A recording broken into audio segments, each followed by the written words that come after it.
मुझे दुआ मांगने का तरीका मेरी बीवी ने सिखाया। हजरत किस तरह? फरमाने लगे एक दिन मुझे उसने कोई काम कहा, कोई जरूरत घर की बताई, तो मैंने कहा मेरे पास पैसे नहीं है, कुछ दिनों में दे दूंगा। औरतों का मिजाज होता है, घर के काम उन्होंने बताने होते। 2-4 दिन के बाद कहने लगी हजरत एक काम कहा था। फरमाने लगी अभी जेब में पैसे नहीं है, जरा आते हैं तो कुछ कर देता। 2-4 दिन के बाद फिर अर्ज करती हूँ हुजूर वो मैंने कुछ गुजारिश की थी।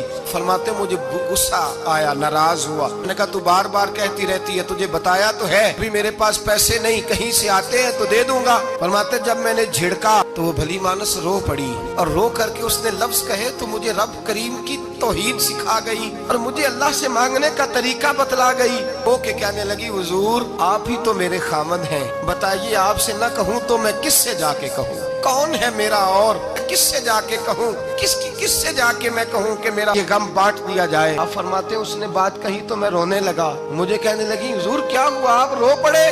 तो मैंने कहा समझ आ गई है, जब मैं